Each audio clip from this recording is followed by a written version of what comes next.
नमस्कार, मी महानंदा श्रीधर स्वामी, पुणे.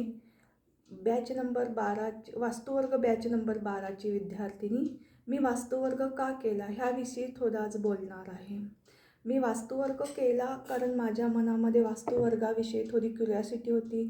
वास्तुवर्गात काय शिकवलं जातं, त्यात काय ज्ञान असतं, वास्तुशास्त्र म्हणजे काय, ते कसं उदयाला आलं, त्यातून म्हणजे त्याला इतकं का अमूल्य महत्त्व आहे. आजच्या धक्काधक्कीच्या जीवनात जे ते वास्तूवर चर्चा करतं, घर घेताना, फ्लॅट बघताना किंवा काही असो, वास्तूचा विचार केला जातो. म्हणून माझ्याही मनामध्ये वास्तूविषयी थोडी क्युरिओसिटी होती, ती मला दूर करायची होती. म्हणून मी हा वास्तुवर्ग जॉईन केला.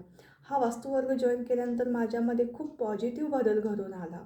मला शास्त्रांची माहिती कळाली, मला ग्रंथांची माहिती कळाली, वर्णांची बरीचशीच माहिती मिळाली. माझ्या व्यक्तिगत जीवनात ज्ञानात भर पडत गेली. कोणत्याही गोष्टीचा विचार करताना, निर्णय करताना दीर्घ श्वास घेणे, संत श्वास सोडणे, त्यानंतर मिळालेल्या प्रश्नांची उत्तरे आणि घेतलेल्या निर्णयाला म्हणजे त्यानंतर घेतलेले निर्णय अचूकच असतात आणि त्यानंतर मिळालेल्या प्रश्नांची उत्तर ही बरोबरच मिळतात, हे मला समजून आलं. गुरुजींनी कोणताही सिद्धांत शिकवताना, सूत्र शिकवताना, तत्त्व शिकवताना ग्रंथांचा आधार दिला आणि तेही ग्रंथ 200 वर्षापूर्वीच्या ग्रंथांचा आधार दिला. कोणत्याही आधुनिक ग्रंथांचा त्यांनी आधार घेतलेला नाही.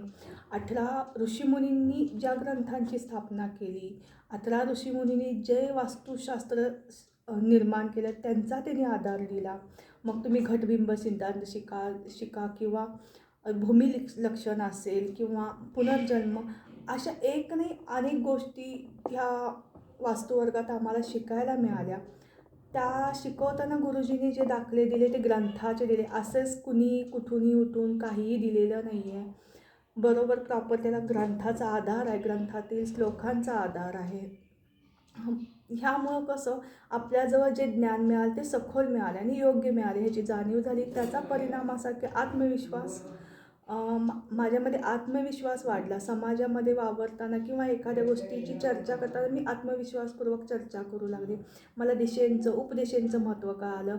त्या उपदेशांच्या तत्त्वांचं रत्न स्वामी, त्यांचा आपल्या जीवनावर होणारा परिणाम, काकीनी विचार कळाला, भूमिलक्षण कळालं, घटबिंब सिद्धांत कळाला, झोन कळाले, नाड्या कळाल्या, चंद्रनाडी, सूर्यनाडी ह्या कळाल्या आणि अशा बऱ्याच गोष्टी ज्या मी शब्दात सांगू शकणार नाही. इतकं भरभरून ज्ञान मला गुरुजींच्याकडून मिळालं आणि हे देण्याची पद्धत गुरुजींची अवर्णनीय आहे. मी ते शब्दात नाही सांगू शकत. फक्त मी एवढेच म्हणेन की देणाऱ्याने देत जावे, घेणाऱ्याने घेत जावे, घेता घेता एक दिवस देणाऱ्याचे हात मागावे. गुरुजींनी इतकं भरभरून दिलं की तिथं आम्ही कमी पडतो असं वाटत राहिलं. आमची ओंजळ कमी पडते, आम्ही कमी पडतो, पण गुरुजी द्यायचे थांबले नाहीत. अगदी शेवटच्या दिवसापर्यंत गुरुजींनी इतकं भरभरून जीवनाविषयी ज्ञान दिलं की भाग्यवान असल्याचं प्रचिती सतत येऊ लागली. त्यामुळं कौटुंबिक वातावरण बदललं, कुटुंबात पॉझिटिव्ह चर्चा व्हायला लागली आणि ह्या पॉझिटिव्ह चर्चेतून काहीतरी पॉझिटिव्हच निर्णय निघणार आहे. गुरुजींची शिकवण्याची पद्धत खूप मंत्रमुग्ध करणारी आहे आणि अंधारातून उजेडाकडे जाणारी आहे, आपल्या अज्ञानावर प्रकाश टाकणारे. हा वर्ग केल्याने मला सामाजिक, मानसिक आणि आर्थिक तिन्ही स्थैर्य लाभलं व आत्मिक समाधान लाभलं की एवढ्या म्हणजे पैशाचा इथं विचार केला जात नाही, पैशाचा विचार करूच नाही, कारण हे ज्ञान अमोल आहे. ह्याचं मूल्यमापन पैशात आपण करू शकत नाही. इतकं अमूल्य ज्ञान गुरुजींनी आम्हाला ह्या वर्गात दिलं आणि हे म्हणजे हे त्या वर्गात अटेंड होऊन तो वर्ग करूनच आपल्याला समजेल की त्या वर्गामध्ये आपल्याला वास्तुवर्गामध्ये काय शिकलं जातं. खूप अमूल्य ज्ञान जे त्या वर्गात आल्यावरच कळेल. श्रीराम समर्थ.